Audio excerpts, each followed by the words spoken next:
Bowling stocks की सूची की तरफ बढ़ूं मैं सर, उससे पहले जो अपडेट्स हैं, अगर सर जो कल परसों में स्टॉक्स डिस्कस हुए हैं उनमें कोई अगर अपडेट आप शेयर करना चाहें। इनके हमने डिस्कस किया था एक आध हफ्ते पहले, मैं क्योंकि ये नाम नहीं सुन रेट पाया गेन सर। रेट गेन हाँ, rate gain, rate rate gain. Gain जी जी। 778 के आसपास, क्योंकि मेरे को याद है मीडिया पे किसी चैनल पे तो मैंने दिया था। 100 रुपए वहां से बढ़ गया है, प्रॉफिट बुक कर लेना चाहिए। ओके। और आ, आपने कैप्री ग्लोबल दिया था एक सर, CGCL।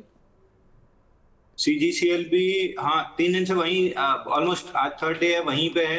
खींचेगा 240 रुपए तक खींचना चाहिए। ठीक है।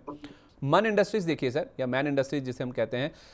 अच्छी खबर आई है, 1,000 करोड़ रुपए के नए ऑर्डर मिले हैं इनकी कंपनी को, और सऊदी से जो ऑर्डर मिले हैं, सऊदी की सब्सिडरी को ये ऑर्डर मिले हैं घरेलू और विदेशी ग्राहकों से। दिक्कत की बात यह है कि खबर अच्छी है, शेयर ऊपर खुला भी, लेकिन जहां खुला वहीं पे टॉप बना दिया, यानी कि ओपन हाई हो गया। मैं इसका चार्ट देख रहा था सर आज का, 620 पे खुला, 623.70 पे टॉप बना दिया, और अभी 592 के आसपास ट्रेड कर रहा है, फ्लैट ट्रेड कर रहा है। क्या मान के चलें सर, टिक नहीं पाया ऊपर? अच्छा देखिए, कोई खास दिक्कत नहीं है ये। जो आप कह रहे हैं ओपन हाई बनाया और नीचे फिसल गया, उसकी वजह ये है आज फ्रेश ऑल टाइम हाई भी तो लगा है। छः सौ दूसरी तेईस दिक्कत सत्तर ये दूसरी दिक्कत ये है, 114 हफ्ते का जो कपनाइल पैटर्न या वीसीपी ब्रेकआउट था 461 का, ब्रेकआउट लेने के बाद हाई बना था 640 का, फिर ब्रेकआउट रिटेस्ट हुआ, आज उसी हाई को सरपास किया, अच्छी न्यूज के सहारे किया, इसलिए थोड़ी सी प्रॉफिट बुकिंग आई है। तो ये इवेंचुअली डेली मूविंग एवरेज के आसपास आते आते प्रॉफिट बुकिंग मेरे ख्याल से ड्राई अप हो जानी चाहिए। और इस पूरे कपनाइल पैटर्न का टारगेट करीब 750 रुपए आता है, तो स्लो एंड स्टडी 750 रुपए की तरफ चलना चाहिए। अभी तो सब कुछ ठीक है, ऑल टाइम हाई लगा है, ऑल टाइम हाई पे प्रॉफिट बुकिंग आती है, वही आ रही है। तो 590 पे मिल रहा है सर, अच्छा मौका है एंटर करने का। नहीं, मैं अभी नहीं एंटर करूंगा सर। मैं एंटर करूंगा मूविंग एवरेज के आसपास, मूविंग एवरेज 555 के आसपास है। 555 मतलब और नीचे आ जाए तब? या तो यहीं पर रह जाए, मूविंग एवरेज कैचअप हो जाए तो यही प्राइस अच्छा हो जाएगा।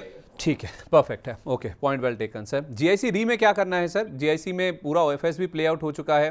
कल हालांकि रिटेल वाला पोर्शन सही नहीं सब्सक्राइब हुआ, लेकिन जो नॉन रिटेल वाला पोर्शन था उसी ने पूरा ओएफएस सब्सक्राइब कर दिया, और ग्रीन शो ऑप्शन भी उसमें आ गया। अब खबर ये भी आई है कि इन्होंने हितेश जोशी को चेयरमैन और मैनेजिंग डायरेक्टर भी नियुक्त किया है, वो भी एक खबर आई है।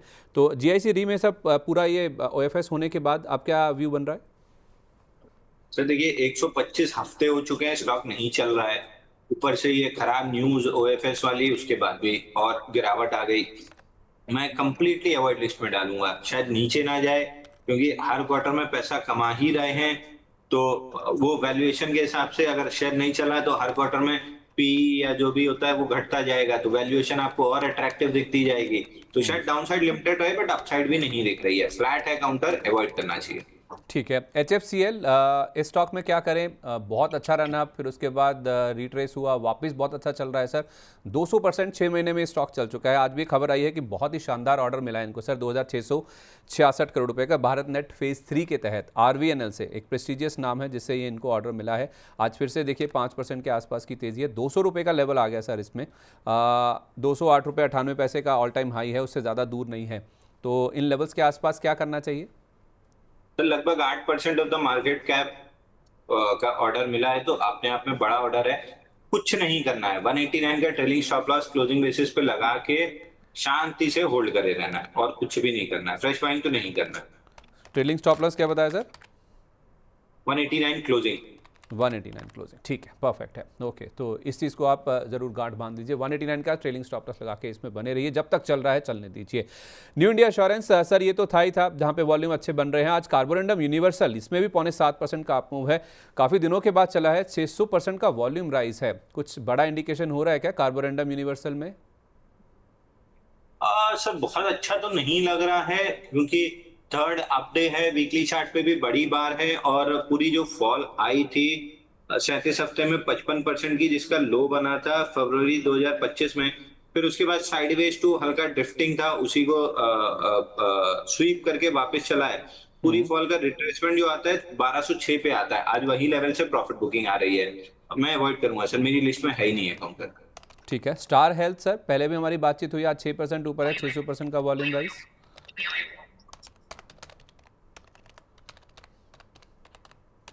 तो स्टार हेल्थ में एक छोटा सा ब्रेकआउट बनाने की कोशिश है, बट अगेन इसमें भी विकिंग एक्शन बहुत ज्यादा होता है कि एकदम ब्रेकआउट टाइप की कैंडल बनाता है फिर नीचे आ जाता है। तो ऑफ लेट मतलब खराब स्टॉक रहा है अराउंड ब्रेकआउट्स। तो जब तक 2-4 ब्रेकआउट अच्छे से प्रूव ना कर ले मैं अपनी वॉच लिस्ट में लाऊंगा नहीं। तो मैं अवॉइड करके चलूंगा। खींच के 589 तक जा सकता है, वो रेजिस्टेंस है, मैं कुछ भी नहीं करूंगा स्टॉक में। ठीक है, 589 जा सकता है लेकिन इससे आप दूर रहें। CDSL सर काफ़ी दिनों के बाद चला है, आज जब चला है अब आई डोंट नो कि NSE के IPO के ट्रिगर पे चला है, 0.7% का अप मूव है, 350% का वॉल्यूम राइज है। सर पुल बैक कर रहा है, पुल बैक में 1400 तक का टारगेट था, ये कंप्लीट हो चुका है। पुल बैक भी इसलिए कर रहा है कि गैप फिल हुआ था 1250 पे। बाइंग इंटरेस्ट मेरा नहीं आ रहा है। वीकली 10-20 एक दूसरे के ऊपर आ जाए और 1400 के ऊपर टिक जाए तब कहीं जाके कंसिडर करेंगे। बट जो मोमेंटम था NSE के IPO की वजह से, आप buy on rumour sell on confirmation वाला हाल है, तो मैं अब इन स्टॉक को अभी तो नहीं देखूंगा। ठीक है। मैं आपसे सर ये जो मोदी साहब और ट्रम्प साहब की बैठक होने वाली थी उससे पहले पूछ भी रहा था कोई अगर अच्छा टेक्सटाइल स्टॉक है तो बताइए। आज वेल्सपन इंडिया अच्छा चला है, आपने यही बताया भी था, VTL और वेल्सपन इंडिया। नहीं सर, आपने जो बताया था 1100 वाला स्टॉक था, आपका टारगेट भी हिट हुआ था। एक वेल्सपन था सर, एक के पीआर मिल था। KPR मिल था, यस यस यस, 1100 KPR रुपये मिल टारगेट हिट हुआ था सर, एक ही दिन में पूरा अचीव हो गया था। अब वेल्सपन इंडिया में और जूस बाकी है क्या? वेल्सपन इंडिया मतलब वेल्सपन लिविंग ही हो गया ना। हाँ सर वही। हाँ सर, वेल्सपन लिविंग तो ये लगभग बहुत समय से मैं रिकमेंड करते आ रहा हूँ। 152.74 का टारगेट था, 152.74 आज लगा है। ये टारगेट इसलिए था क्योंकि यही स्विंग हाई है, यही ब्रेकआउट है 275 दिन का।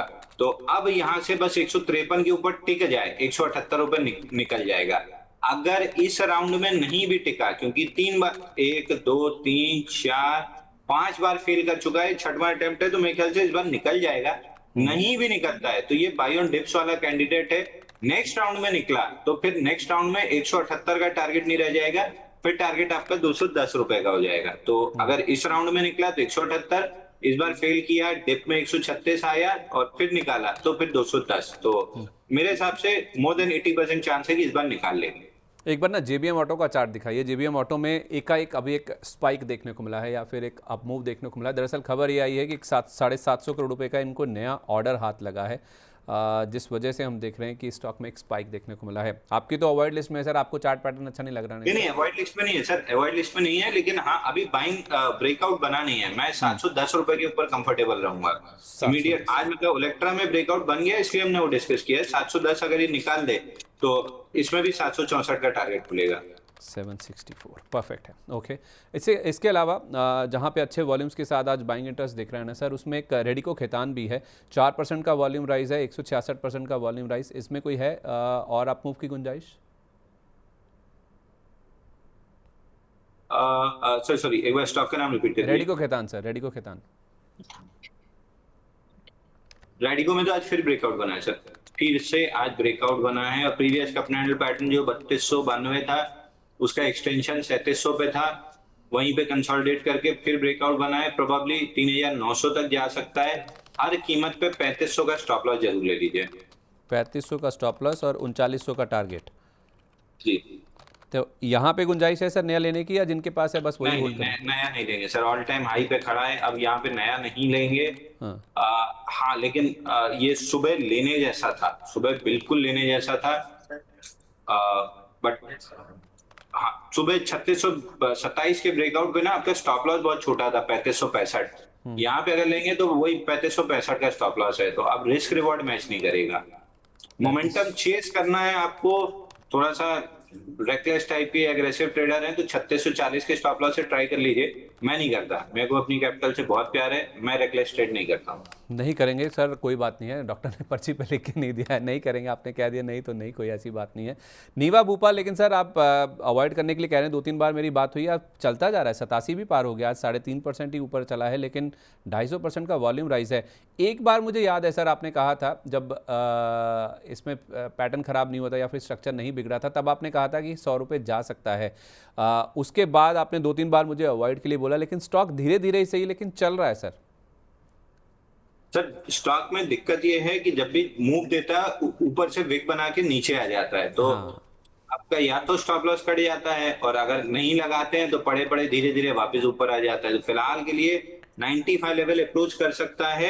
आईपीओ बेस ब्रेकआउट 95 के ऊपर आएगा, तो मैं नीवा ऊपर 95 के ऊपर इंटरेस्टेड रहूंगा लेने में। मतलब वो लेवल्स क्रॉस होते हैं तो एक बुलिश ट्रेजेक्टरी में आ जाएगा, तब मेरा इंटरेस्ट आएगा। मैं अभी तो नहीं करूंगा। बाकी जिस आपका पैटर्न बना है मे बी 95 अप्रोच कर सकता है। ठीक है, तो मतलब जिनके पास हैं वो होल्ड करें, नया लेना है तो 95 पार होने का वेट करें। मैं तो सर देखिए पैटर्न ट्रेड करता हूँ, मैं नाम नहीं ट्रेड करता हूँ, और आपको भी वही करना चाहिए, पैटर्न ट्रेडिंग। तो पैटर्न कब कंप्लीट होगा? जब 95 के ऊपर निकलेगा। ये सोचना आपका एज ए रिटेल इन्वेस्टर स्वाभाविक है कि 70 में खराब लग रहा था, 95 में अच्छा लग रहा था। तो ना 70 में खराब था, ना 95 में अच्छा है। 95 के ऊपर आईपीओ बेस ब्रेकआउट है, इसलिए अच्छा है। वही बेस ब्रेकआउट 70 पे हो जाए तो 70 अच्छा हो जाएगा, वही 105 पे होगा तो 105 पे अच्छा हो जाएगा। तो it is not about level, it is about pattern. Breakout neckline के ऊपर ब्रेकआउट आए तब अच्छा होता है। तो अभी नेकलाइन 95 पे है। ठीक है, दो ट्रेडर्स फेवरेट स्टॉक हैं सर जिनमें आज हम बहुत अच्छे वॉल्यूम्स के साथ बाइंग इंटरेस्ट देख रहे हैं। एक है नाइका, जहां पर हम देख रहे हैं सर 6% का अप मूव है, वॉल्यूम्स 1.5 करोड़ से ज़्यादा का है। और दूसरा नाम है रेडिंगटन का, यहाँ पर भी 1 करोड़ से 1 करोड़ 20 लाख से ज़्यादा शेयर ऑलरेडी ट्रेड हो चुके हैं। दोनों स्टॉक्स 6-6.5% के अप मूव के साथ ट्रेड कर रहे हैं। रेडिंगटन सर 300 टच करने के बाद वापस नीचे आया, आई थिंक 224 के आसपास आपने कहा था कि दोबारा लेंगे, 262 के आसपास कैसा लग रहा है अभी? सर देखिए 285 के मतलब इसमें रेंज थी 285 229। 229 के नीचे ब्रेकडाउन आया, लेकिन ब्रेकडाउन सस्टेन नहीं हुआ, उसके नीचे गोल गोल घूमते हुए उसको रिवर्स किया है। तो 229 जब तक प्रोटेक्टेड है, वापस से अपर एंड ऑफ द रेंज 285 जा सकता है रेडिंगटन। बट क्या मैं इसको ट्रेड करूंगा? मैं नहीं करूंगा, क्योंकि इसका भी जो प्रीवियस पैटर्न है, मतलब एक आपका मतलब दोस्त होता है जो बार बार हर बात पे झूठ बोलता है, तो आप कुछ भी बोले तो आपको पता ही है कि ये झूठ ही बोलेगा। तो उस तरीके से ये वो दोस्त है जो हर बार पैटर्न फेल करके स्टॉप लॉस काटता है। तो एक आध बार सच भी बोल देगा ना तो यकीन नहीं होगा। तो मैं इसको नहीं ट्रेड करूंगा। तो मेरे को ट्रेडर फ्रेंडली से ज्यादा कैपिटल फ्रेंडली काउंटर्स चाहिए होते हैं, तो जहाँ पे स्टॉप लॉस कम कटे, टारगेट ज्यादा हो, उसमें नाइका आता है। नाइका आपको याद होगा, हमने इनिशिएशन इसकी स्टार्ट की थी। अभी जैसे नीवा बुपा ही पकड़ लीजिए आप, नाइका में हमने कब रेगुलरली हम मना करते गए, लेकिन जब 230 रुपए निकला, 148 हफ्ते का कप एंड हैंडल पैटर्न या आईपीओ बेस्ड ब्रेकआउट बना नाइका में, नाइका अच्छा हो गया। वहां से रैली लिया 265 तक, फिर इसने 31 हफ्ते कंसोलिडेट किया और अब ब्रेकआउट बन रहा है। तो आईपीओ बेस का जो पहला टारगेट था 315, वो आ रहा है। 315 के बाद आपको एक लेवल, सॉरी 315 नहीं, 315 और 333, ये जोन पहला रेजिस्टेंस है या पहला टारगेट जोन है। इस जोन से थोड़ी प्रॉफिट बुकिंग देखने के लिए मिल सकती है। बट आईपीओ बेस का जो एक्चुअल टारगेट है वो आता है ऑल टाइम हाई 428 रुपए 95 पैसे। तो ये धीरे धीरे करके 428 रुपए 95 पैसे जा रहा है। तो 298 पे अच्छा मौका है सर लेने का? यहाँ पे बाई करना है तो स्टॉप लॉस 280 रुपए का आएगा। बाकी बाइंग आपको नीचे में करके रखनी चाहिए थी अगर नाइका ट्रेड ही करना है तो। अब किसी का मिस हो गया तो सर स्टॉप लॉस 280 का ही होगा, अगर कोई 428 के टारगेट के लिए वेट कर रहा है तो? अच्छा, मोमेंटम चेज करेंगे तो रिस्क आपकी बढ़ेगी, तो अगर वो बढ़ी हुई रिस्क आप एक्सेप्ट करते हैं तो 280 के स्टॉप लॉस से ट्राई कर सकते हैं। ठीक है, नहीं मैं कह रहा था कि क्योंकि लंबा टारगेट है तो इसलिए स्टॉप लॉस डीप तो नहीं होगा ना 280 के बजाय?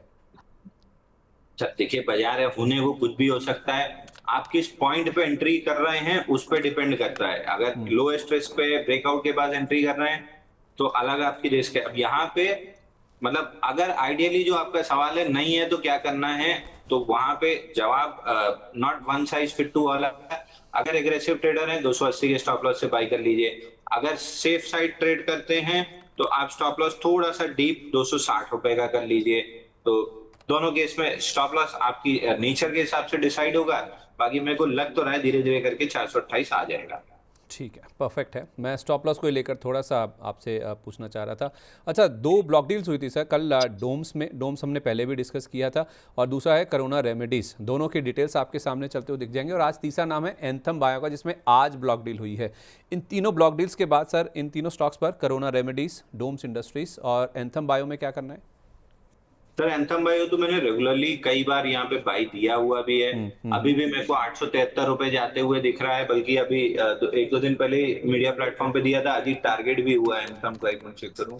हाँ, एंथम का आज 810 का टारगेट भी मेरा कंप्लीट हुआ है, अभी प्रॉफिट बुकिंग सजेस्ट करूंगा, बट नॉनदलेस 873 का टारगेट है, हर कॉन्ट्रैक्शन पे हम एंथम बाई करके चल रहे हैं। कोरोना रेमेडी सर थोड़ा सा मतलब एराटिक काइंड ऑफ चार्ट है, आईपीओ बेस बहुत अच्छा बना नहीं, इसलिए हमने अवॉइड किया। कल भी ऑल टाइम हाई लग के ऐसे वर्टिकल ऊपर जाके नीचे आ गया, तो not a good chart to trade, अभी अवॉइड करके चलना चाहिए। डोम्स में अगेन ये जब भी आपने पूछा है तब भी मैंने मना किया, और मेरे ख्याल से सॉरी डोम से नैस्डैक का लग गया। डोम्स आपने जब भी पूछा है मैंने मना ही किया है, 11 जून को भी, शायद कल भी हमने डिस्कस किया था। मेरा कंफर्ट लेवल 2440 के ऊपर आएगा, तो अभी तो मैं नहीं करूंगा, 2440 के ऊपर आएगा, लेकिन 2089 का जो लो स्वीप हुआ है वो इसको एक बार 2440 तक ले जा सकता है। तो अगर मोमेंटम चेस करना है तो कर लीजिए, आई वुड अवॉइड। मैं 2440 के ऊपर सस्टेन करने पे ही लॉन्ग करना पसंद करूंगा। ठीक है, डोम्स में 2440 पार होने दीजिए, उसके बाद ही आप यहाँ पे खरीदारी करके चले। सर जीनस पावर जिस पर आपने आई थिंक 400 रुपये के ऊपर के टारगेट भी दिए थे, 380 400 के टारगेट दिए थे, इंटैक्ट है व्यू सर? कोई स्टॉप लॉस में बदलाव 299 के? स्लो एंड स्टडी चल रहा है सर, वहीं पे खड़ा है जहां दिए थे 5-7-8 रुपए, वहीं से ऊपर ही है, लगभग उसी रेंज में चल रहा है। अभी कोई कुछ नहीं बदला है इसमें, तो आपको भी कुछ नहीं करना है। चलिए ठीक है, कोई नया काउंटर सर जो आज सुझाना चाहेंगे आप?